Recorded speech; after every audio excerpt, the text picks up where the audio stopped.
Bismillahirrahmanirrahim. Assalamualaikum warahmatullahi wabarakatuh. Waalaikumsalam.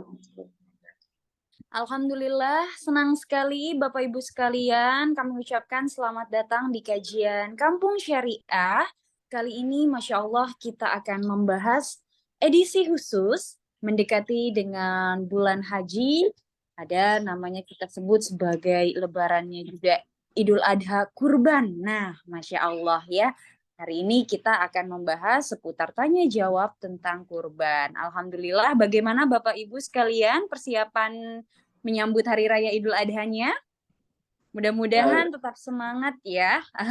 Mungkin sudah ada yang nabung dari jauh-jauh hari, bahkan dari tahun sebelumnya untuk bisa menyiapkan kurban terbaik. Saya doakan semoga segalanya diberikan kelancaran dan juga kemudahan dari Allah Subhanahu wa Ta'ala. Amin, amin ya Robbal 'Alamin. Nah, alhamdulillah sudah hadir juga di tengah kami, yaitu Ustadz yang akan mengisi kajian pada sore hari ini, yaitu Ustadz Aminullah Furqoni LCMA. Assalamualaikum Ustadz Furqon.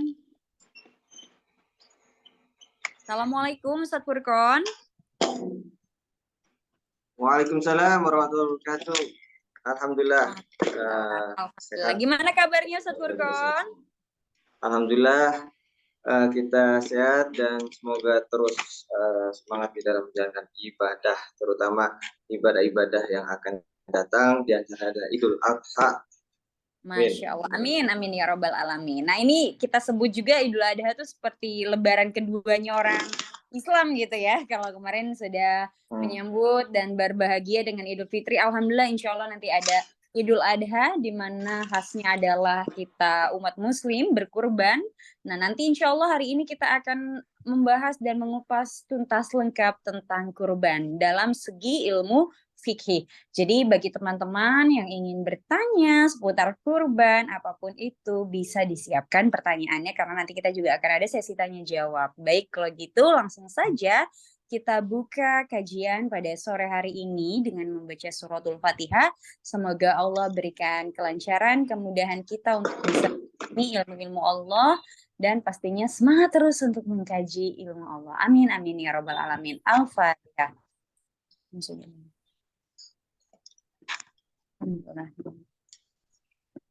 Ya. Amin, amin ya Robbal 'Alamin. Nah, langsung saja kalau gitu kami serahkan kajian pada sore hari ini yang bertajuk tentang tanya jawab seputar fikih kurban bersama dengan Ustadz Furqon. Tafadhol Ustadz. Ya, bismillahirrahmanirrahim. Assalamualaikum warahmatullahi wabarakatuh.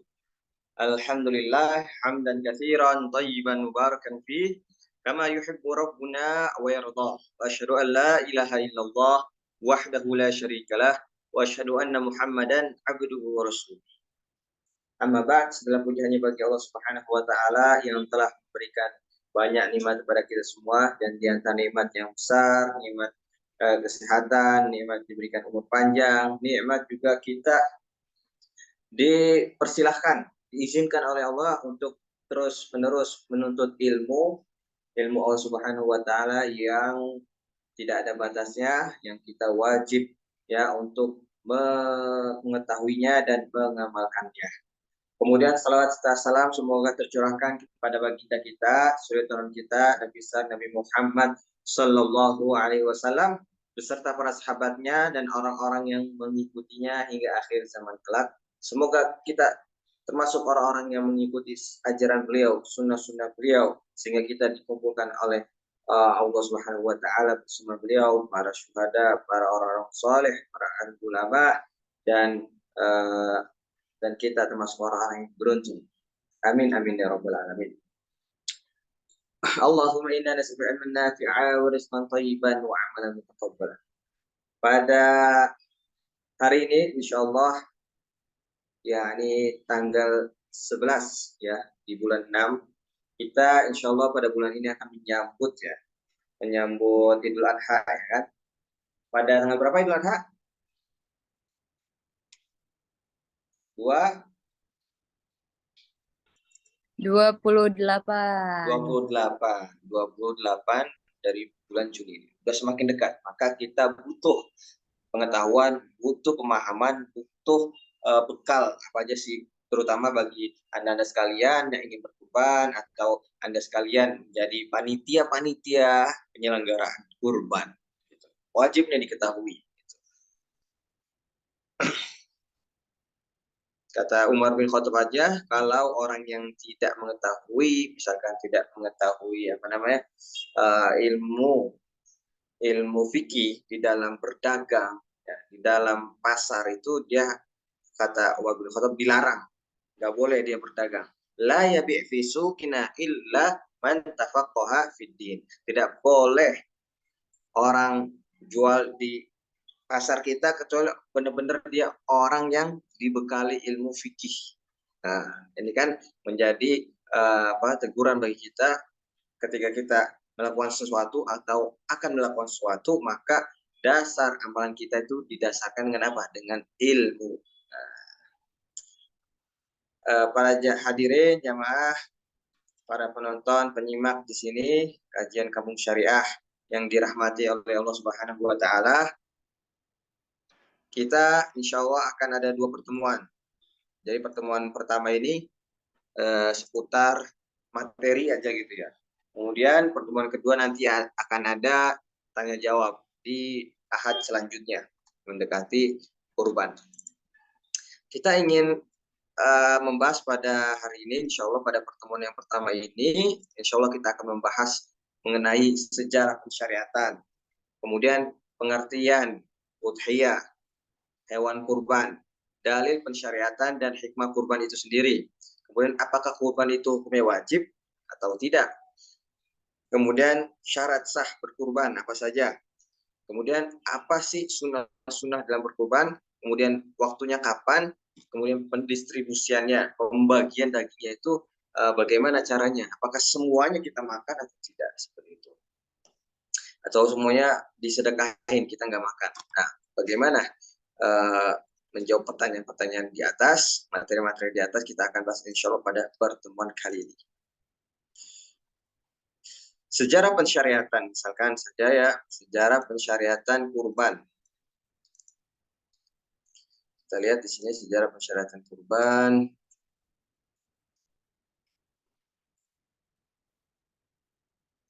Sebagaimana kita ketahui, sejarahnya itu kan dari siapa? Nabi siapa? Kawan-kawan sekalian? Nabi Ibrahim alaihissalam dengan anak beliau.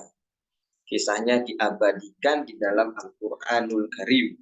Setiap kisah yang diabadikan dalam Al-Quranul Karim itu menunjukkan bahwa hal tersebut adalah penting. Seperti Nabi Musa dan Fir'aun dan apa? Dan Al-Quran menyebutkan kisah-kisah tersebut agar kita agar kita mentadaburinya, mengambil ibrah. Fa'tabiru ya ulil absar, maka ambillah pelajaran wahai orang-orang yang memiliki akal, orang-orang yang bijak. Kisah Nabi Musa, kisah Nabi Muhammad SAW, kisah Nabi Isa alaihissalam, kisah orang-orang jahat di dalam Al-Quran pun itu kita bisa ambil faidahnya. Nah, di sini yusyirullah subhanahu wa ta'ala dalam kitab yang saya kumpulkan bahwa Allah subhanahu wa ta'ala mengisyaratkan kepada Nabi Ibrahim alaihissalam bi'ulamin halim, ya kan? Memberikan Nabi Ibrahim alaihissalam diberikan seorang keturunan, ya, anak keturunan yaitu Nabi Ismail alaihissalam dari Siti siapa? Siti Hajar, ya kan? Kalau istrinya yang kedua Siti Sarah. Siti Sarah ini nanti berujung pada anak-anaknya orang-orang Yahudi, Nabi Yusuf, Nabi Yakub dan seterusnya. Kemudian kalau Siti Hajar itu anaknya ibunya siapa? Nabi Ismail. Tidak lama atau lama sekali tidak dikaruniai anak dari Siti Hajar, kemudian dikaruniai anak oleh Allah Subhanahu wa taala. Sudah lama tuh. Kemudian lahirlah Nabi Ismail alaihissalam. Udah lahir, udah ganteng, udah pinter nih, disayang bener sama Nabi Ibrahim alaihissalam. Kemudian diperintahkan oleh Allah Subhanahu wa taala untuk apa? Untuk disembelih. Ya, cerita begini. Ya, awal man wulida ala ra'si tamamin min umri salil wa hada. Lahirnya aja Nabi Ismail itu awal min wulid min wulid man wulida lahu ala ra'si sittin wa thamanin. Umur Nabi Ibrahim tatkala itu ketika Nabi Ismail lahir itu 86. Oh, tua banget ya. Beliau udah tua gitu kan. Nabi Ibrahim AS baru lahir Nabi Ismail. Wahadalah khilaf, tidak ada khilaf. Orang Yahudi, orang Isa sepakat bahwasanya Nabi Ismail lahir ketika Nabi Ibrahim sekitar 80 tahun. Falamma balagha ma'as ya, barulah dikaruniai kan Siti Hajar itu seorang anak balagha ma'as ketika udah tua, udah berubah Nabi Ibrahim, datanglah lahirlah Nabi Ismail. Ra'a Ibrahim fil manam annahu yu'mar.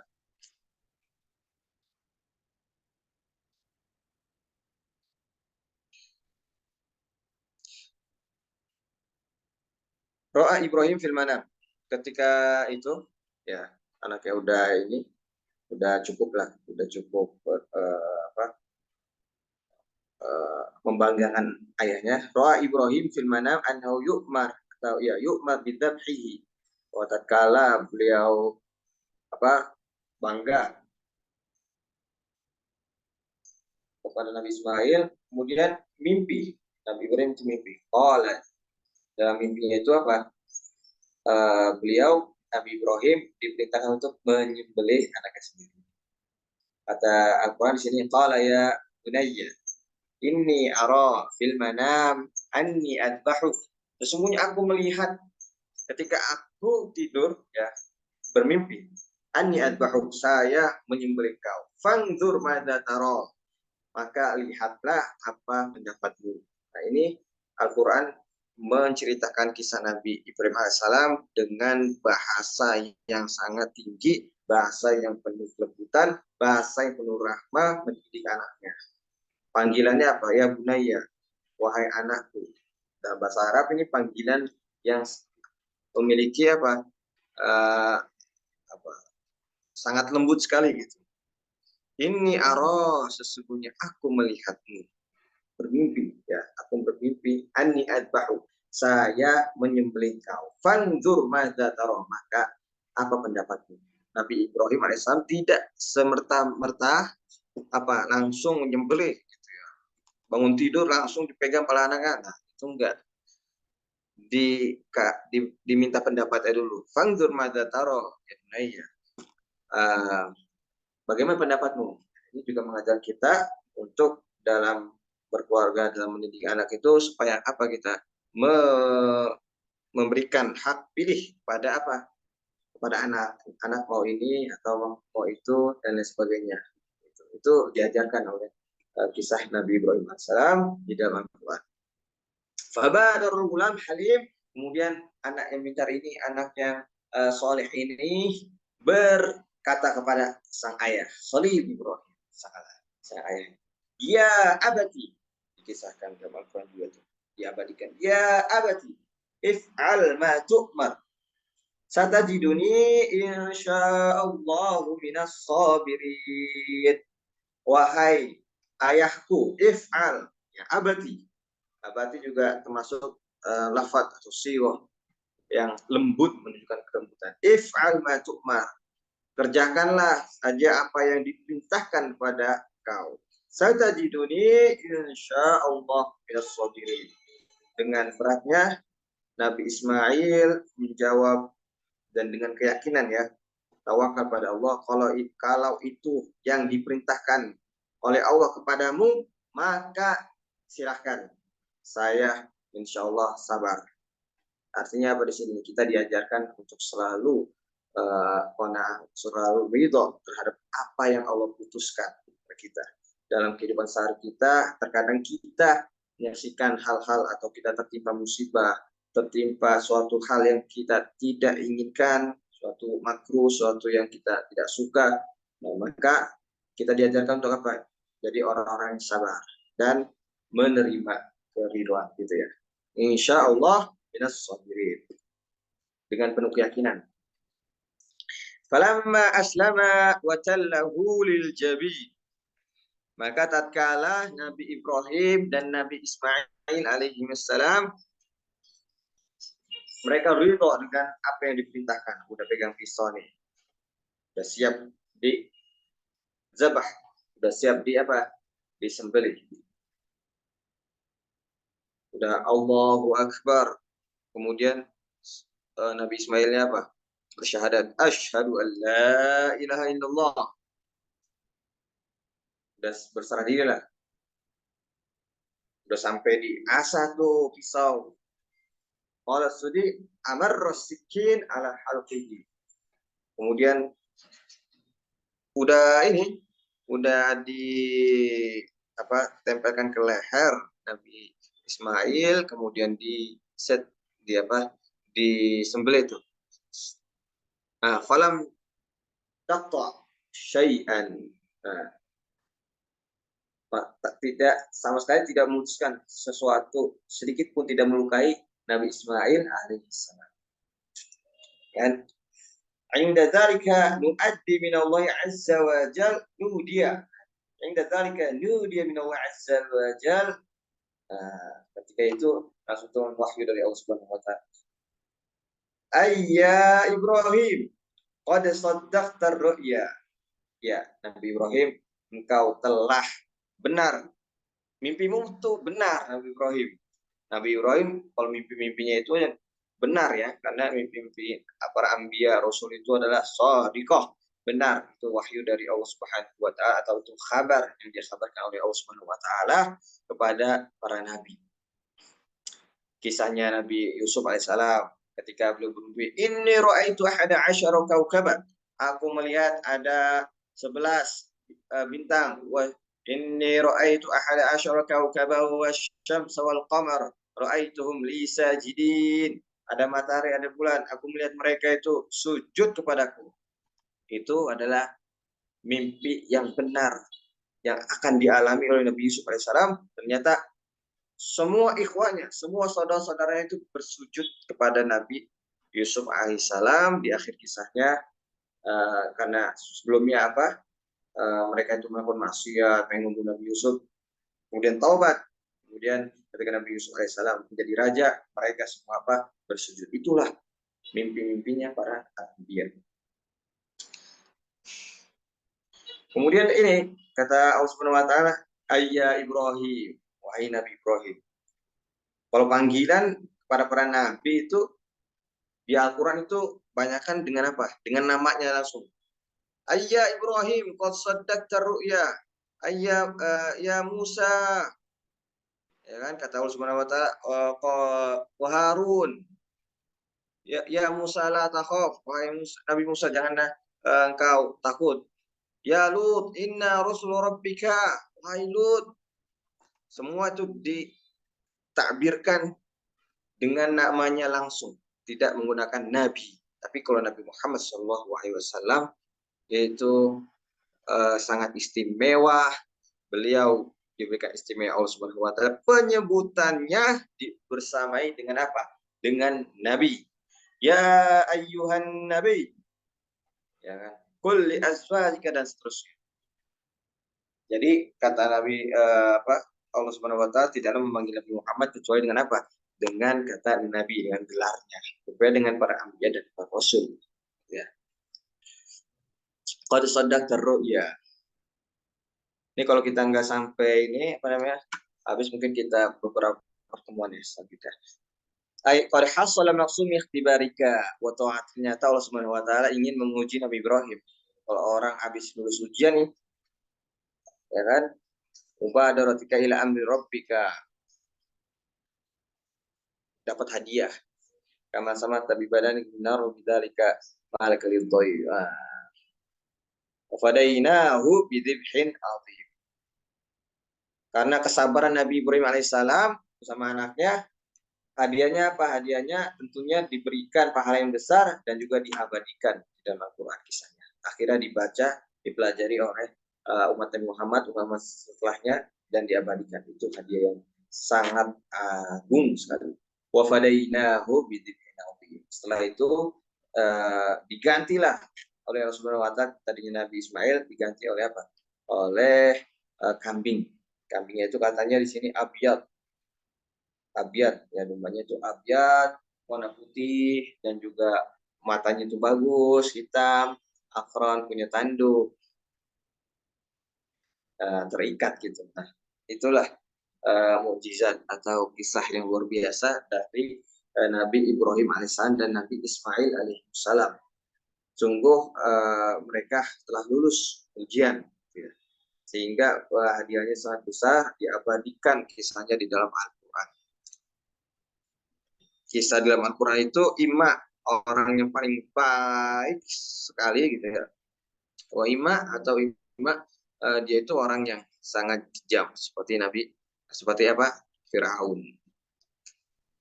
Nah, itu sedikit sekedar kisah ya, sekilas tentang pensyariatan penyembelihan ya. Kenapa disyariatkan itu? Karena kisahnya Nabi Ibrahim alaihissalam. Kita sebagai umatnya ketika kita ingin mengorbankan, bukan hanya korban dengan kambing, dengan hewan-hewan kurban, onta atau sapi, tapi korban juga mengorbankan, mengikhlaskan apa yang kita miliki di jalan Allah Subhanahu wa taala, dalam ketaatan kepada Allah Subhanahu wa taala. Nah, itu juga kita bisa masukkan nilai-nilai ikhlas, nilai-nilai tawakal, nilai-nilai keyakinan kita bahwa Allah Subhanahu wa taala bakal menolong kita, bahwa kita nih melakukan ketaatan kepada Allah Subhanahu wa taala itu karena cinta kepada keriduan kepada Allah Subhanahu wa taala dan mengharapkan pahala. Itulah balas-balasan bagi orang-orang yang ikhlas. Nah, selanjutnya kita masuk nih. Kita masuk pada pembahasan tadi kita sejarah. Sekarang hukum, sekarang kita masuk pengertian udhiyah. Pengertian apa itu yang dinamakan dengan hewan kurban. Kita lihat di sini.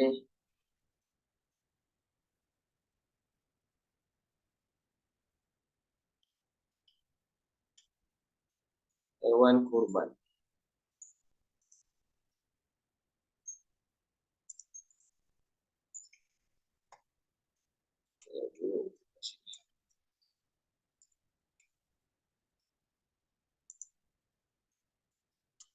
Hewan kurban. Oke. Di sini kata udhiyah ya dalam bahasa Arab, hewan kurban. Yaumul Adha atau Idul Adha, ada kaitannya juga. Kita akan bahas di sini tentang definisi udhiyah tersebut.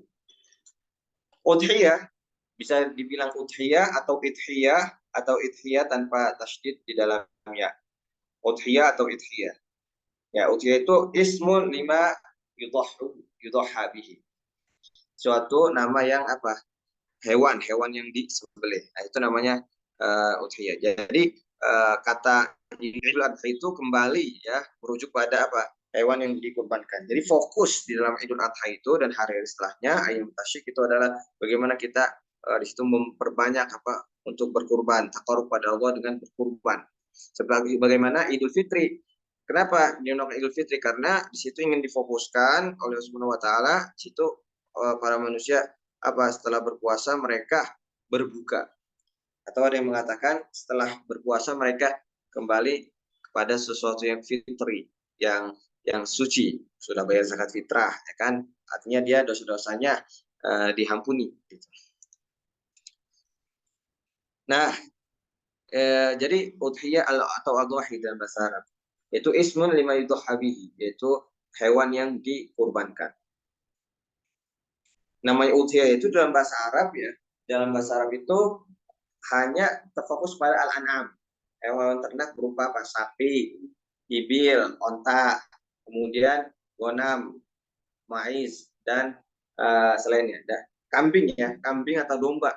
Itu yang macam ketiga. Macam pertama ibil, onta. Yang macam kedua itu adalah sapi.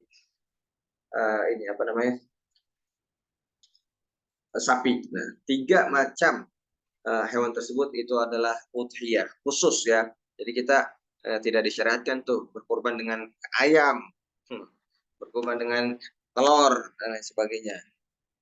Yang dimaksud dengan Idul Adha, udhiyah itu ya ini 3 hewan tersebut.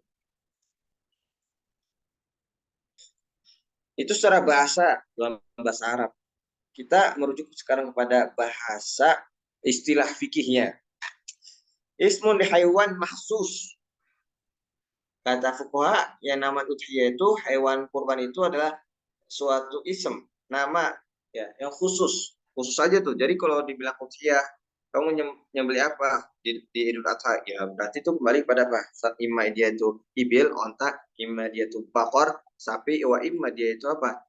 Gonam, kambing atau domba.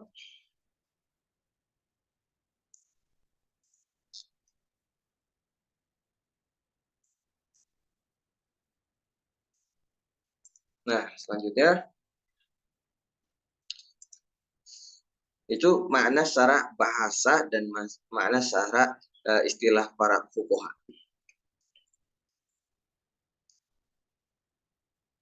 Di dalam pensyariatannya, dalil-dalilnya dan juga hikmah-hikmahnya ada. Kita dapat pahala tentunya ya. Kata Ibnu Hajar, wa qala Ibnu Hajar, la khilafa fi kauna min syara'id. Tidak ada khilaf di kalangan para ulama bahwa itu merupakan ajaran agama.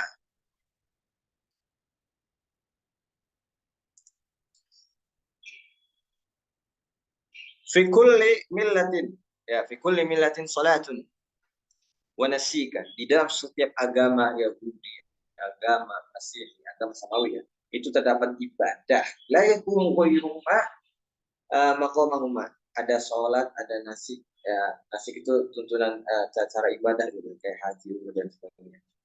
Walihada lau tasaddaqu an damin apa nih? Tamattu atau mut'ah wal qiran bi ad'afil qimah lam yakum maqamah wa kadzalika al udhiyah.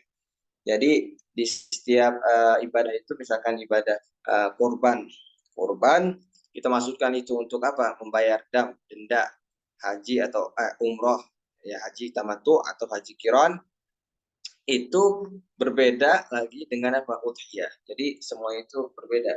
Nggak bisa diniatkan menyembelih haji tamattu dengan apa? Dengan korban di hari Idul Adha.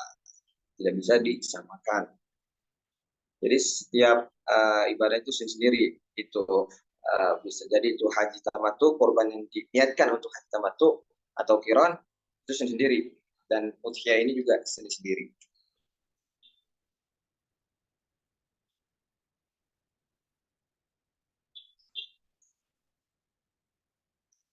Nah, selanjutnya kita lihat pada hadis-hadis Nabi Muhammad SAW yang menganjurkan ya, dalam hadis kita dianjurkan untuk apa? Kalau kita punya uang lebih maka kita menyembelih. Ma amila ma amalu bani Adam. Ma amalu bani Adam. Tidak ma amila bani Adam yauman nahri. Tidaklah seorang manusia itu ya kaum muslimin itu menyembelih pada tidaklah ia melakukan sebuah ibadah apa saja bebas pada hari Nahr, Idul Adha, ayam tasyrik gitu ya, hari penyembelihan, amalan ahab ilallah, tidaklah suatu perbuatan yang dikerjakan oleh seorang pada hari Nahr yang sangat dicintai pada Allah kecuali apa? Min kita. Jadi tidak ada namanya ibadah yang paling mulia dicintai Allah ketika Idul Adha, ayam tasyrik kecuali apa? Menyembelih. Itu hadisnya. Wa innaha la ta'ti yaumal qiyamah. Maka apa yang kita korbankan itu akan datang pada kita hari kiamat dengan apa? Biquruniha, dengan dengan biquruniha wa asy'ariha, dengan rambutnya, dengan bulunya, dengan tanduknya. Datang lagi tuh kambing nanti yang kita pernah sembelih pada kita di akhirat. Wa adlaf, ya, kuku-kukunya juga datang jadi saksi bahwa kita telah menyembelih dia karena Allah Subhanahu wa taala. Inna dama la yaqa'u min Allah bi makanin qabla an yaqa' min al-ard. Sesungguhnya darah itu sebelum jatuh menempel ke darah kambing itu misalkan sebelum jatuh ke bumi ya itu sudah diterima dulu di sisi Allah Subhanahu begitu cepatnya ya kan waktu ibu ya nafsu maka beberapa malam kita untuk untuk menyembelih gitu. Jadi subhanallah pahala orang yang menyembelih itu belum darah kambing tersebut belum jatuh ke darah itu sudah diterima oleh Allah saking cepatnya dan dia nanti akan menjadi saksi amal soleh kita. Nah, selanjutnya kita ingin membahas tentang hukum berkurban. Apakah kurban itu wajib atau sunnah saja? Maka ini saya buka kitabnya.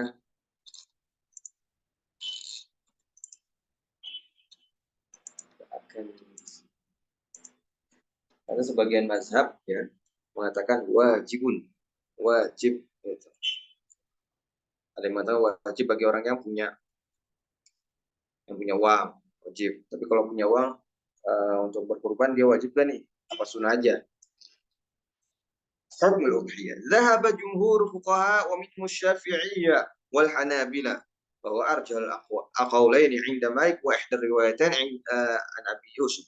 Jadi ada pendapat jumhur fuqaha, mayoritas daripada para fuqaha yang mengatakan itu adalah Syafi'iyah, Hanabilah yang mengatakan bahwa itu adalah sunnah muakkadah. Jadi menyembelih walaupun kita punya harta banyak itu hanya sunnah muakkadah. Silakan kalau mau berkurban ahlan wa sahlan, kalau tidak mengapa, tidak menjadi dosa. Itu pendapat Syafi'iyah dan Hanabilah dan juga Abu Yusuf dari mazhab Hanafi. Wastadallal jumhur yaitu mereka berpendapat berdalil dengan hadis Nabi Muhammad SAW idza dakhalatil ashru wa arada ahadukum ay yudahhiya fala yamassa min sya'rihi wa bashari syai'an. Nah, ini barang siapa yang menginginkan untuk menyembelih maka janganlah kalian kalian fala yamassa jangan dipotong tuh rambut si dombanya, si kambing ya. Atau rambut dia sendiri gitu ya. Di sini dombanya kembali pada orangnya menyembelih. Tidak boleh tidak boleh mencukur rambutnya, tidak boleh juga kukunya itu gitu ya. Kuku kita yang ingin menyembelih dipotong dan lain sebagainya. Maka di sini ada kata wa arada ahadukum ayyudhhiya. Sedangkan kalian itu ingin menyembelih. Nah, di sini kan dikatakan ingin menyembelih. Kalau kalian ingin, berarti ini menunjukkan apa? Sunnah. Kalau ingin menyembelih, ahlan. Kalau tidak, ya tidak mengapa. Jadi ini menunjukkan sunnah muakkadah. Sangat ditekankan. Pendapat yang kedua mengatakan, wa dhahab Abu Hanifah, pendapat Imam Abu Hanifah, pendapat Imam Malik, anna tadhiyah wajibatun qadir. Wajib atas orang yang yang mampu. Jadi menurut Malikiyah dan Hanafiyah itu wajib atas orang yang punya harta, uang untuk menyembelih. Dan itulah yang dipilih oleh Ikhtiyar Ibnu Taimiyah. Hadis apa atau dalil apa? Fasalli li rabbika wanhar. Dalam surat Al-Kautsar ayat 2. Maka salatlah Idul Adha dan sembelihlah. Ini kan menunjukkan amr lil wujub. Salat wajib ya kan? Salat bukan salat biasa sunnah makan. Wanhar wa qaul man kana lahu sa'ah. Barang siapa yang punya keluasan dalam hartanya walam yudhhi fala yakhrubanna musallana. Maka dia tidak berkurban, maka janganlah kalian atau janganlah dia dekat-dekat dengan barisan kita gitu. Maksudnya ini sangat dianjurkan. Maksudnya wajib itu bagi orang mempunyai harta seperti itu.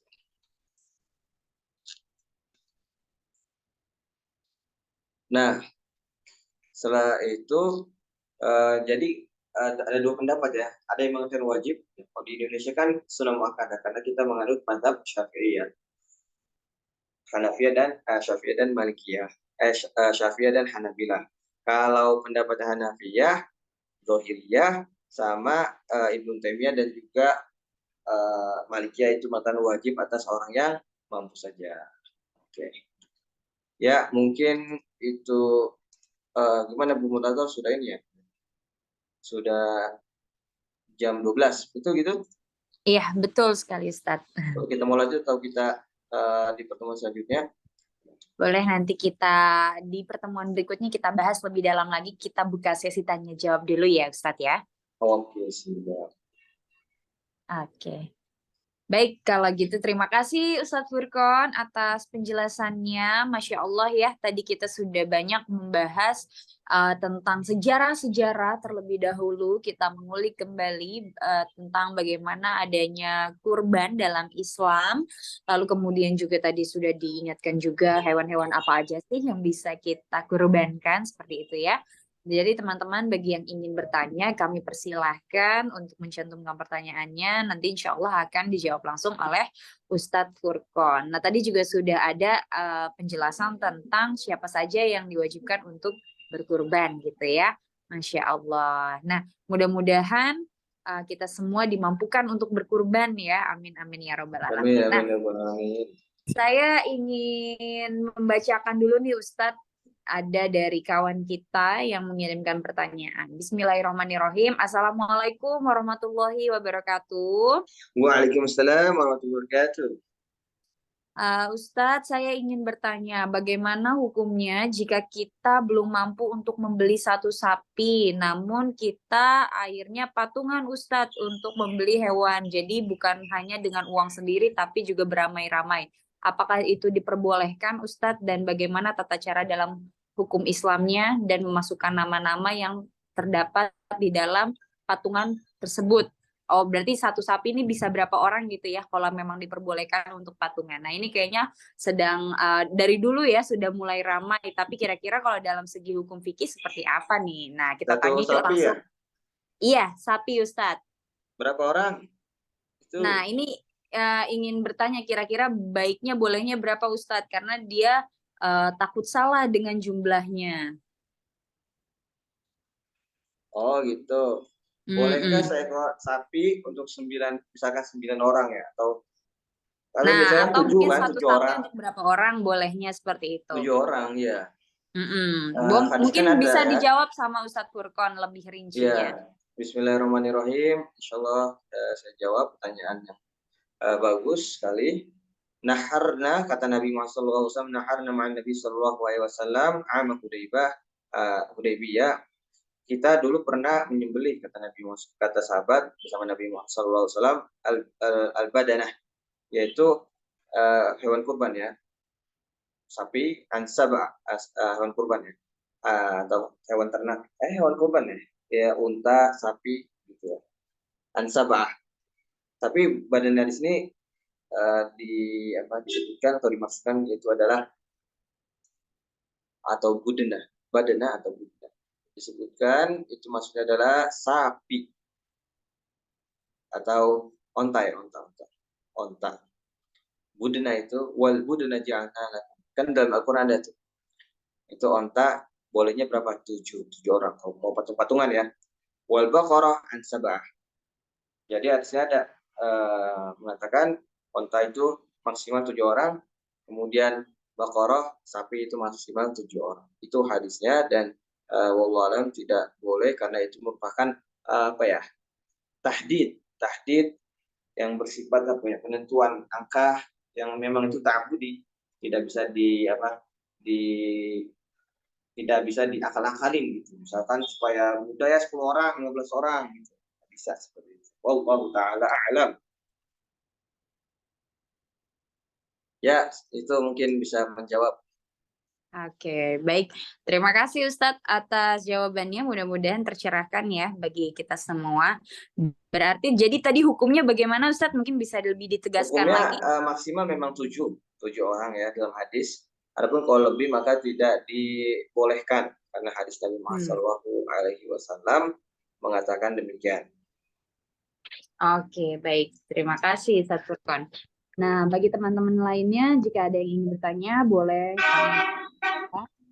Ya, alhamdulillah itu dia tadi ya, banyak sekali ilmu pada sore hari ini diingatkan kembali tentang bagaimana berkurban sesuai syariat, dan tadi juga ada beberapa yang disebutkan tentang kriteria hewan-hewan kurban.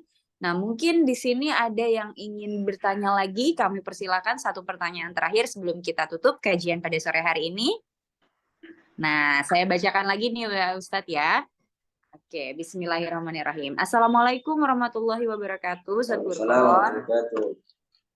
Ustadz, saya ingin bertanya, bagaimana ketika kita membeli hewan kurban untuk memilih hewan yang terbaik? Kadang ketika kita sudah akad dan dibawa pulang, kita melihat ternyata ada sesuatu yang kurang baik, atau mungkin kita sebut saja cacat sedikit, dan itu sehingga membatalkan dan tidak menjadi sempurna untuk menjadi syarat kurban. Apakah kita perlu balikan ke orangnya, tapi kita sudah akad jual beli, atau ya udah hewannya digagal nggak bisa jadi ikut kurban, kita konsumsi makan sendiri aja, atau gimana ya Ustadz solusinya jika seperti itu? Oke, baik, Masya Allah ya. Ini ada rasa ragu-ragu nih Ustadz ternyata ya, dalam hal berkurban. Ketika kita memilih, pasti kita ingin memberikan hewan kurban yang bisa dipersembahkan sama Allah gitu ya, untuk mengharap ridho Allah yang terbaik Ustadz. Namun ada kalanya ketika kita sudah akad, ada yang kurang nih, kita mungkin kurang teliti untuk melihat hewan-hewan kurban yang secara baik gitu ya, fisik dan segalanya. Kira-kira seperti apa Ustadz? Ya, jadi dalam bab ini mayujzi'u wa ma la yujzi, itu hewan yang boleh dikurbankan dan hewan yang tidak boleh dikurbankan. Di antaranya itu yang tidak boleh dikurbankan yang memiliki aib, yang memiliki kekurangan, cacat gitu ya.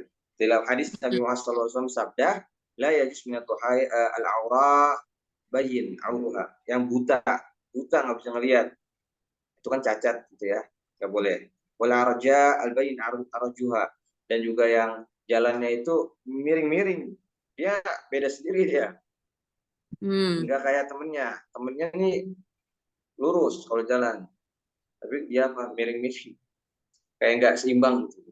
Itu nggak boleh juga. Wal marito, sakit, batuk-batuk mulu gitu ya, dan lain-lain sebagainya. Wal ajfa allati la tungki, ya itu yang rusak ininya, tulangnya ya. Berdiri aja susah gitu. Pincang, lebih daripada pincang ya, karena tulangnya patah, pecah dan sebagainya. Itu hewan-hewan yang sebenarnya tidak boleh dijadikan kurban. Jadi kalau misalkan ibu-ibu sekalian, bapak sekalian beli hewan kurban, dilihat-lihat dulu, beli sama orang-orang yang emang sudah terpercaya. Kalau misalkan sudah terlanjur, dibalikan lagi, gitu. Nanti akan beda dong pahalanya, kita akan rugi gitu ya. Kan boleh ya di dalam Islam itu untuk jual beli, ada namanya khiyar. Khiyar itu apa?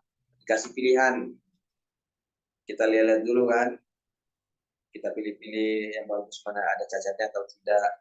Sampai rumah misalkan ada cacatnya, kita sebagai orang muslim diberikan hak khiyar, hak untuk mengembalikan barang kalau ada namanya kecacatan. Namanya dalam fikih Muhammad itu khiyarul aib gitu. Terbukti kalau cacatnya itu memang dari penjualnya, maka kita kembalikan. Dan juga sebagai seorang penjual harus jujur supaya itu menjadi tijarah dan tabur, tijarah atau perdagangan yang tidak akan ada ruginya gitu. Oke. Seperti itu mungkin apa yang bisa dijawab. Oke, baik. Terima kasih Ustadz. Nah, berarti Masya Allah ya, kita diingatkan kembali tentang akad jual beli juga nih, teman-teman. Bagi yang ingin membeli hewan kurban, tadi kita perlu untuk mengecek segala sesuatunya, apakah memang ini hewannya sudah termasuk ke dalam syarat-syarat hewan yang diperbolehkan dan memang bagus gitu ya untuk dibuat kurban gitu, untuk dijadikan hewan kurban atau tidak. Nah, saat kita akan jual beli, bermuamalat, itu juga terdapat di dalamnya tadi sudah diingatkan sama Ustadz Furqon bahwa kita boleh loh gitu sebagai pembeli untuk mengembalikan sesuatu yang memang tidak sesuai dengan akadnya. Dan sebagai penjual hewan kurban khususnya juga harus menjadi penjual yang jujur. Sehingga tidak ada yang terzolimi ya Ustadz ya. Iya benar. La tazlimuna wa la tuzlamun. Kalian tidak boleh menzolimi dan juga kalian insya Allah tidak akan terzolimi jika apa? Jika yang kita pakai adalah aturan syariat seperti itu. Iya, betul. Betul sekali. Nah, Masya Allah ya teman-teman sekalian. Dan Mudah-mudahan. kalau misalkan Mm-mm. kata hadis Nabi al-bai'an bil khiyar malam yatafarraqa. Orang yang jual beli itu mereka itu punya hak khiyar, milih-milih, malam yatafarraqa sama mereka tidak berpisah. Udah Hmm, pas berpisah dalam majelis, ya kan? iya. Fa'in sodako fa'in sodako buika fi baihima. Kalau mereka berdua itu mereka apa jujur ya dalam jual beli, maka akan diberkahi di dalam perdagangannya. Wa'in kadzaba ya, maka kalau mereka itu apa kadiba ya, mereka itu berdusta, menipu dua-duanya itu, maka muhiqat Mm-mm. barakatuh baihima, maka akan dibinasakan, dihilangkan keberkahan di dalam perdagangannya seperti itu. Alhamdulillah min zalik ya. Amin, amin. Mudah-mudahan kita bisa mengambil banyak ilmu dan manfaat pada sore hari ini. Terima kasih buat teman-teman yang sudah bertanya seputar tanya jawab Vicky tentang kurban khususnya. Nah, alhamdulillah hadir juga di tengah kami nih ada Mbak Musdalifah yang dari Ada tadi dan juga ada Pak Catur. Pak Assalamualaikum Catur, alat Pak Pak Catur. Catur. Alhamdulillah kita sudah membahas tadi ya teman-teman semuanya yang hadir tentang bagaimana sejarah hewan kurban yang dinisbatkan dan dikisahkan dari kisahnya Nabi Ibrahim dan juga Nabi Ismail.